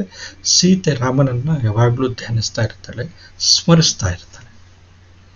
ಸೊ ಈ ಥರ ಆಮೇಲೆ ಏನಾಗುತ್ತೆ ಅಂತಂದರೆ, ಸಮುದ್ರೋಲ್ಲಂಘನ ಆಗಿ ಹನುಮಂತ ಏನು ಮಾಡ್ತಾನೆ ಅಂತಂದರೆ, ಸೀತೆ ಲಂಕೆಯಲ್ಲಿದ್ದಾಳೆ ಅನ್ನುವಂಥದ್ದನ್ನು ಪತ್ತೆ ಹಚ್ತಾನೆ. ಸುಗ್ರೀವನ ಸಖ್ಯದಿಂದ ಇದೆಲ್ಲನೂ ಕೂಡ ಆಗುತ್ತೆ.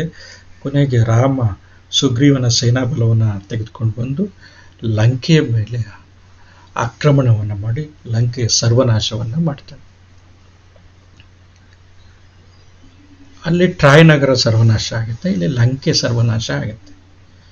ಅಲ್ಲಿ ಟ್ರಾಯ್ ನಗರ ಸರ್ವನಾಶ ಆಗಿ ಸಾವಿರಾರು ಜನ ಸತ್ತ ಮೇಲೆ ಹೆಲೆನ್ ಏನು ಮಾಡ್ತಾಳೆ ಅಂತಂದರೆ, ಪ್ಯಾರಿಸ್ನು ಕೂಡ ಸಾಯ್ತಾನೆ. ಹೆಲೆನ್ ಏನು ಮಾಡ್ತಾನೆ ಅಂತಂತಂದರೆ, ಮೆನೆಲಸ್ ಜೊತೆ ಏನೂ ಆಗಿಲ್ಲ ಅನ್ನೋ ಥರ ಹೋಗ್ತಾಳೆ.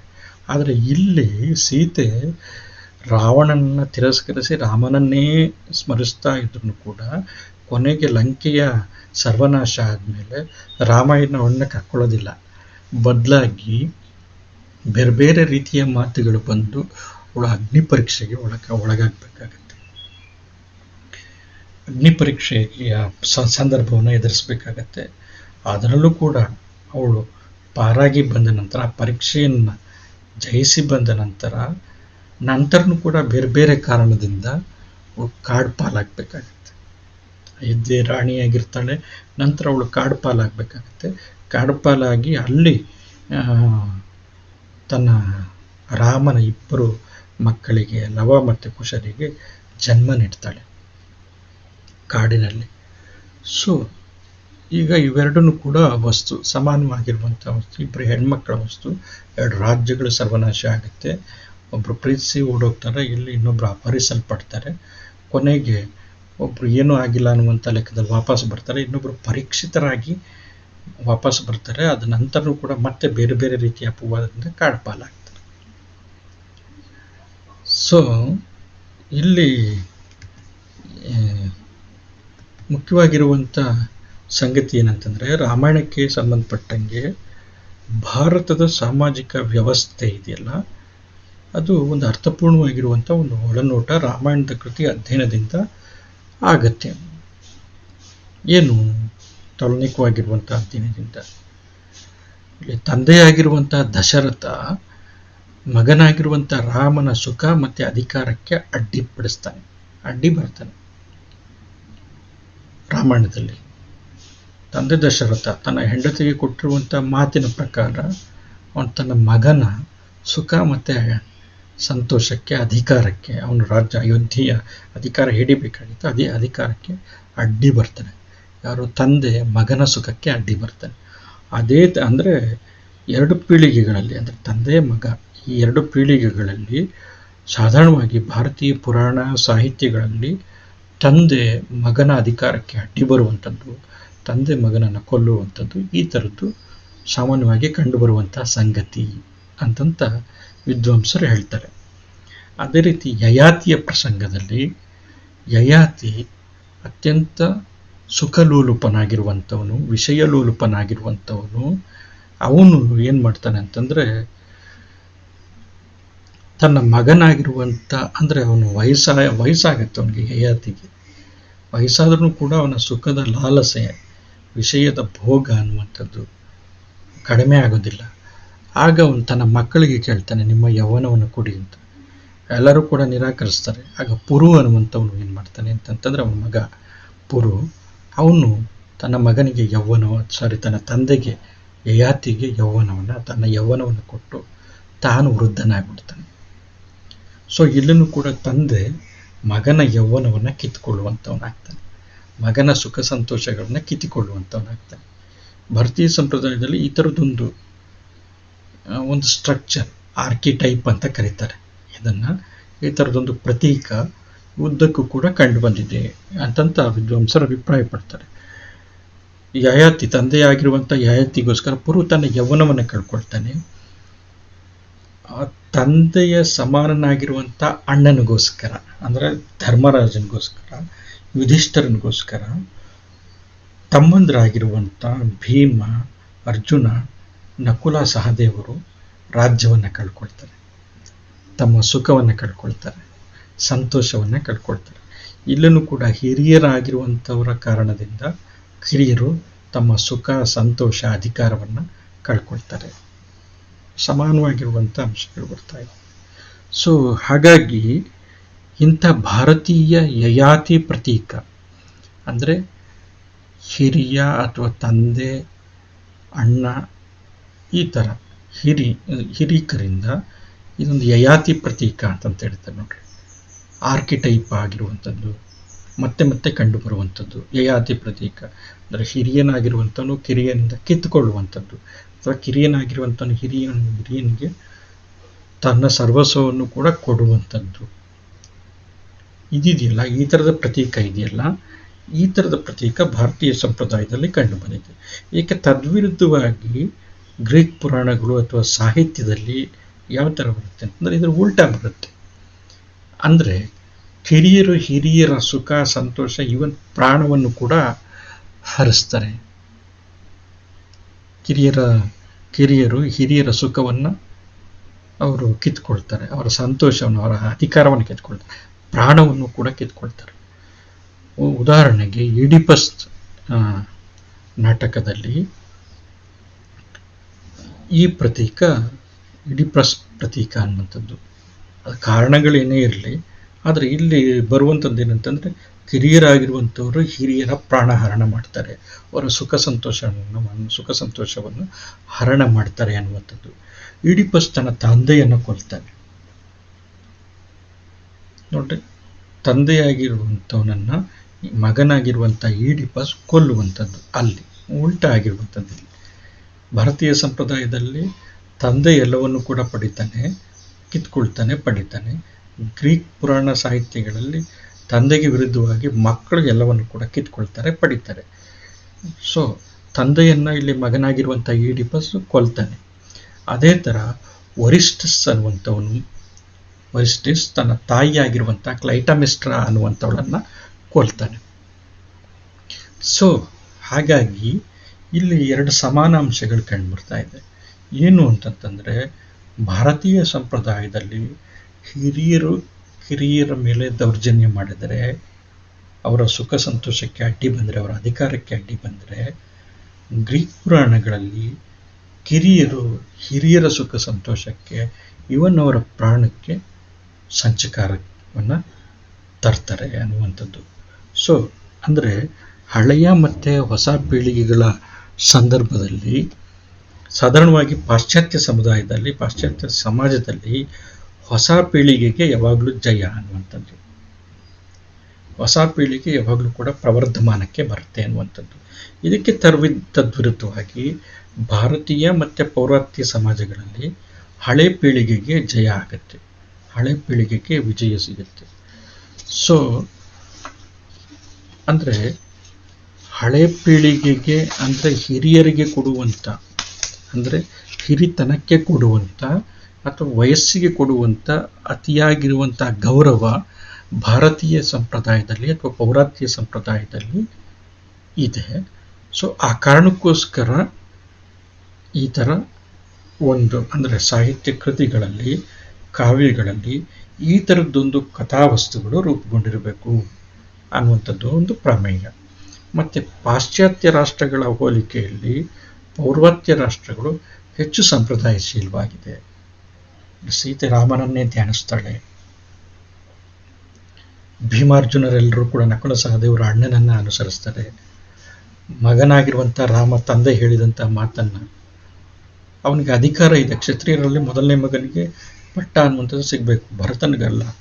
ಆದರೆ ತಂದೆಯ ಮಾತನ್ನು ಮೀರೋದಿಲ್ಲ. ಸೊ ಹಾಗಾಗಿ ಹಿರಿಯರಿಗೆ ಕೊಡುವಂಥ ಗೌರವ ಮತ್ತು ಸಂಪ್ರದಾಯಶೀಲತೆ, ಈ ಕಾರಣದಿಂದ ಈ ಭಾರತೀಯ ಅಥವಾ ಪೌರತ್ವ ಸಾಹಿತ್ಯಗಳು ಹೆಚ್ಚು ಸಂಪ್ರದಾಯಶೀಲವಾಗಿದೆ ಮತ್ತು ಹಿರಿಯರಿಗೆ ಅತಿ ಹೆಚ್ಚು ಗೌರವವನ್ನು ಕೊಡುವಂಥ ಒಂದು ಮನಸ್ಥಿತಿಯನ್ನು ಈ ಸಾಹಿತ್ಯ ಕೃತಿಗಳು ಬೆಳೆಸ್ಕೊಂಡು ಬಂದಿದೆ, ಅಥವಾ ಈ ಸಮಾಜ ಬೆಳೆಸ್ಕೊಂಡು ಬಂದಿದೆ, ಇಲ್ಲಿನ ಸಂಸ್ಕೃತಿ ಅಥವಾ ನಾಗರಿಕತೆ ಬೆಳೆಸ್ಕೊಂಡು ಬಂದಿದೆ ಅಂತಂದ್ಬಿಟ್ಟು. ಇದಕ್ಕೆ ತದ್ವಿರುದ್ಧವಾಗಿ ಪಾಶ್ಚಾತ್ಯ ಸಮಾಜ ಅಥವಾ ಸಂಪ್ರದಾಯ ಅಥವಾ ನಾಗರಿಕತೆ ಕಿರಿತನಕ್ಕೆ, ಹಿರಿಯರಿಗೆ ಹೋಲಿಸ್ಕೊಂಡ್ರೆ ಕಿರಿಯತನಕ್ಕೆ ಅತಿ ಹೆಚ್ಚು ಮೌಲ್ಯವನ್ನು ಕೊಡುತ್ತೆ. ಯಾಕೆಂತಂದರೆ ಸಮಾಜ ನಿರ್ಮಾತೃಗಳು ಅವರು, ಅಥವಾ ನಾಗರಿಕತೆಯನ್ನು ಮುಂದೆ ಕಟ್ಟಬೇಕಾಗಿರುವಂಥವರು, ಮತ್ತು ಒಟ್ಟು ವ್ಯವಸ್ಥೆಯನ್ನು ರೂಪಿಸುವಂಥ ಜವಾಬ್ದಾರಿಯನ್ನು ಹೊಂದಿರುವಂಥವರು ಅನ್ನುವಂಥದ್ದು ಇರ್ಬೋದು, ಗೊತ್ತಿಲ್ಲ. ಆದರೆ ಕಿರಿಯತನಕ್ಕೆ ಅಲ್ಲಿ ಹೆಚ್ಚು ಮಾನ್ಯತೆ ಇದೆ ಅಂತಂತ. ಸೊ ಈ ತಾತ್ವಿಕತೆಯ ಹಿನ್ನೆಲೆ ಕಾರಣದಿಂದ ಈ ಥರದ ಮನೋಧರ್ಮಗಳನ್ನ ಭಿನ್ನತೆ, ವಸ್ತು ಸಮಾನವಾಗಿದ್ದಾವೆ, ಆದರೆ ಅದರ ಹಿಂದಿನ ತಾತ್ವಿಕತೆಗಳು ಭಿನ್ನವಾಗಿದ್ದಾವೆ, ಕವಲೊಡೆದಿದ್ದಾವೆ ಅನ್ನುವಂಥ ಅಭಿಪ್ರಾಯಕ್ಕೆ ಬರೋದಕ್ಕೆ ಸಾಧ್ಯತೆ ಇದೆ. ಬೇರೆ ರೀತಿಯಲ್ಲೂ ಕೂಡ ಯೋಚನೆ ಮಾಡಬಹುದು. ಆದರೆ ಈ ತಾತ್ವಿಕತೆಯನ್ನು ಕೂಡ ನಾವು ಮುಂದೆ ಇಡೋದಕ್ಕೆ ಸಾಧ್ಯ. ಈ ಥರ ಅಂದರೆ ವಸ್ತು ಸಮಾನತೆಯನ್ನು ಆಧರಿಸಿರುವಂಥ ಅಧ್ಯಯನ ಈ ಥರ ಸಾಮಾನ್ಯವಾಗಿ ಇರುತ್ತೆ. ಆ ವಸ್ತುಗಳು ಸಮಾನವಾಗಿರುತ್ತೆ, ಆದರೆ ಅದರ ಹಿಂದಿನ ತಾತ್ವಿಕತೆ, ಅದರ ಹಿಂದಿನ ಆ ತಾತ್ವಿಕತೆಯನ್ನು ಅರ್ಥ ಮಾಡಿಕೊಳ್ಳುವಂಥದ್ದು, ವಿಮರ್ಶೆ ಮಾಡುವಂಥದ್ದು, ವಿಶ್ಲೇಷಣೆ ಮಾಡುವಂಥದ್ದು, ಇದು ತುಂಬ ಮುಖ್ಯವಾಗಿರುವಂಥದ್ದು. ಸೊ ಹಾಗಾಗಿ ಸಮಾನ ವಸ್ತುಗಳು ಬಂದಂಥ ಸಂದರ್ಭದಲ್ಲಿ ಪೂರ್ಣ ಪ್ರಮಾಣದಲ್ಲಿ ಅವೇನು ಸಮಾನ ವಸ್ತುಗಳಾಗಿರೋದಿಲ್ಲ, ಆದರೆ ಒಂದು ಸ್ಥೂಲವಾಗಿ ರಫ್ ಆಗಿ ಅವು ಸಮಾನ ವಸ್ತುಗಳಾಗಿರ್ತವೆ. ಆದರೆ ಸೂಕ್ಷ್ಮತೆಯಲ್ಲಿ ಒಂದು ಸ್ವಲ್ಪ ಭಿನ್ನತೆಯೂ ಕೂಡ ಇರುತ್ತೆ. ಆ ಸಂದರ್ಭದಲ್ಲಿ ಆ ಭಿನ್ನತೆಗಳ ಅಧ್ಯಯನ, ವಸ್ತು ಸಮಾನತೆ ಇದ್ರೂ ಕೂಡ ಭಿನ್ನತೆ ಯಾಕಾಗಿ ಬಂತು ಅನ್ನುವಂಥದ್ದು ಇದೆಯಲ್ಲ, ಅದು ತುಂಬ ಮುಖ್ಯ ಆಗುತ್ತೆ. ಆಗ ನಮಗೆ ಆ ಸಾಹಿತ್ಯ ಕೃತಿಯನ್ನು ರೂಪಿಸಿದಂಥ ಸಮಾಜ, ನಾಗರಿಕತೆ ಅಥವಾ ಅಲ್ಲಿರುವಂಥ ಸಂಸ್ಕೃತಿ, ಇವುಗಳ ಸಮರ್ಪಕವಾಗಿರುವಂಥ ಅಧ್ಯಯನ, ಅರ್ಥೈಸುವಿಕೆ, ವಿಮರ್ಶೆ ಅಥವಾ ಅದರ ಬಗೆಗಿನ ಆಲೋಚನೆ ಮಾಡೋದಕ್ಕೆ, ಅದರ ಬಗೆಗಿನ ಸಂಶೋಧನೆ ನಡೆಸೋದಕ್ಕೆ ಸಾಧ್ಯ ಅನ್ನುವಂಥದ್ದು. ಹೀಗೆ ಬೇರೆ ಬೇರೆ ಸಂಪ್ರದಾಯ ಅಥವಾ ಬೇರೆ ಬೇರೆ ರಾಷ್ಟ್ರ ಸಂಸ್ಕೃತಿಗಳ ಹಿನ್ನೆಲೆಯಲ್ಲಿ ಅಸ್ತಿತ್ವ ಪಡ್ಕೊಂಡಿರುವಂಥ ಬೇರೆ ಬೇರೆ ಸಮಾಜ, ರಾಷ್ಟ್ರ ಮತ್ತು ಸಂಸ್ಕೃತಿಗಳು ಅಥವಾ ನಾಗರಿಕತೆಗಳ ಹಿನ್ನೆಲೆಯಲ್ಲಿ ಅಸ್ತಿತ್ವ ಪಡ್ಕೊಂಡಿರುವಂಥ ಬೇರೆ ಬೇರೆ ಸಾಹಿತ್ಯ ಪ್ರಕಾರಗಳು, ಅದು ಕತೆ, ಕವನ, ನಾಟಕ, ಮಹಾಕಾವ್ಯ ಮೊದಲಾಗಿರುವಂಥ ಸಾಹಿತ್ಯ ಕೃತಿಗಳಲ್ಲಿ ಒಂದು ಸಮಾನ ವಸ್ತುವನ್ನು ಗುರುತಿಸ್ಬಿಟ್ಟು ಅಲ್ಲಿರುವಂಥ ಸಾಮ್ಯತೆ ಒಂದೇ ಥರ ಇರುವಂಥದ್ದು, ಅಲ್ಲಿರುವಂಥ ವಿಷಮತೆ, ಇರುವಂಥ ಭಿನ್ನತೆ ಏನು ಅನ್ನುವಂಥದ್ದು, ಮತ್ತು ಅವನ್ನು ಗುರುತಿಸ್ಬಿಟ್ಟು ಅದರ ಮೂಲಕ, ಸಾಮ್ಯತೆ ಮತ್ತು ವೈಷಮ್ಯಗಳ ಮೂಲಕ ಆ ಸಮಾಜವನ್ನು, ಆ ಸಂಸ್ಕೃತಿ ಬಗ್ಗೆ ವ್ಯಾಪಕವಾಗಿರುವಂಥ ಚಿಂತನೆ ನಡೆಸೋದಕ್ಕೆ ಸಾಧ್ಯ ಆಗುವಂಥದ್ದು ವಸ್ತು ಸಮಾನತೆಯನ್ನು ಆಧರಿಸಿರುವಂಥ ಅಧ್ಯಯನದ ಕಾರಣದಿಂದ. ಸೊ ಹಾಗಾಗಿ ಇದು ವಸ್ತು ಸಮಾನತೆಯ ಅಧ್ಯಯನ ಇದೆಯಲ್ಲ, ಇದು ತೌಲ್ನಿಕ ಅಧ್ಯಯನದ ಜ್ಞಾನಶಿಸ್ತಿನಲ್ಲಿ ತುಂಬ ಮುಖ್ಯವಾಗಿರುವಂಥ ಅಧ್ಯಯನದ ಬಗೆಯಾಗಿ ಗುರುತಿಸಲ್ಪಟ್ಟಿದೆ ಮತ್ತು ಅತ್ಯಂತ ಜನಪ್ರಿಯವಾಗಿರುವಂಥ ಬಗೆಯಾಗಿದೆ. ಸೊ ಹಾಗಾಗಿ ಈ ವಸ್ತು ಸಮಾನತೆಯನ್ನು ಆಧರಿಸಿರುವಂಥ ಅಧ್ಯಯನ ಆ ಸಮಾಜದ ಒಟ್ಟು ತಾತ್ವಿಕತೆ, ಒಟ್ಟು ಚಿಂತನಾಧಾರೆ, ಚಿಂತನಾ ಪ್ರಸ್ಥಾನಗಳನ್ನು ಅರ್ಥ ಮಾಡ್ಕೊಳ್ಳೋದಕ್ಕೆ ಸಾಧ್ಯ ಆಗುತ್ತೆ. ಮತ್ತು ಆ ಕೃತಿಯನ್ನು ರೂಪಿಸಿರುವಂಥ ಸಮಾಜದ ತಾತ್ವಿಕತೆಯನ್ನು ಅರ್ಥ ಮಾಡ್ಕೊಳ್ಳೋದಕ್ಕೆ ಸಾಧ್ಯ ಆಗುತ್ತೆ. ಅಲ್ಲಿರುವಂಥ ನಾಗರಿಕತೆಯನ್ನು ಅರ್ಥ ಮಾಡ್ಕೊಳ್ಳೋದಕ್ಕೆ ಸಾಧ್ಯ ಆಗುತ್ತೆ. ಆ ನಾಗರಿಕತೆಯ ಚಿಂತನಾ ಪ್ರಸ್ಥಾನವನ್ನು ಅರ್ಥ ಮಾಡ್ಕೊಳ್ಳೋದಕ್ಕೆ ಸಾಧ್ಯ ಆಗುತ್ತೆ. ಸೊ ಹಾಗಾಗಿ ಇದಕ್ಕೆ ಒಂದು ಮಹತ್ವತೆ ಅನ್ನುವಂಥದ್ದು ತಾನಾಗಿ ಪ್ರಾಪ್ತವಾಗಿದೆ ಅಂತಂದ್ಬಿಟ್ಟು ವಸ್ತು ಸಮಾನತೆಯ ಅಧ್ಯಯನದ ಬಗ್ಗೆ ನಾವು ಹೇಳೋದಕ್ಕೆ ಸಾಧ್ಯ. ಪ್ರಿಯ ವಿದ್ಯಾರ್ಥಿಗಳೇ, ನಾನು ಇಲ್ಲಿಗೆ ವಸ್ತು ಸಮಾನತೆಯ ಅಧ್ಯಯನದ ಬಗ್ಗೆ ಈ ಸೆಷನ್ನನ್ನು ನಾನು ನಿಲ್ಲಿಸ್ತೀನಿ. ಬಹುತೇಕ ನಿಮಗೆ ಇದು ಅರ್ಥ ಆಗಿದೆ ಅಂತ ಅಂದ್ಕೊಂಡಿದ್ದೀನಿ. ಸಂಶಯಗಳಿದ್ದಲ್ಲಿ ಮತ್ತಿನ್ನೊಂದು ಸತಿ ಈ ವಿಡಿಯೋವನ್ನು ಗಮನಿಸಿ, ಮತ್ತು ಇನ್ನೂ ಸಂಶಯ ಉಳಿದಿಲ್ಲ ಪಕ್ಷದಲ್ಲಿ ನನಗೆ ದಯಮಾಡಿ ತಿಳಿಸಿ. ಮತ್ತು ಎಲ್ಲರೂ ಕೂಡ ನಿಮ್ಮ ಆರೋಗ್ಯದ ಬಗ್ಗೆ ಕಾಳಜಿ ವಹಿಸಿ ಸಮರ್ಪಕವಾಗಿರುವಂಥ ಊಟ ಇತ್ಯಾದಿಗಳನ್ನ ಆಹಾರಗಳನ್ನ ಸೇವಿಸಿ, ಆರೋಗ್ಯಕರವಾಗಿರುವಂಥ ಆಹಾರ ಸೇವಿಸಿ ಸದೃಢರಾಗಿರಿ. ಎಲ್ಲರಿಗೂ ಕೂಡ ಒಳ್ಳೆಯದಾಗಲಿ. ನಮಸ್ಕಾರ.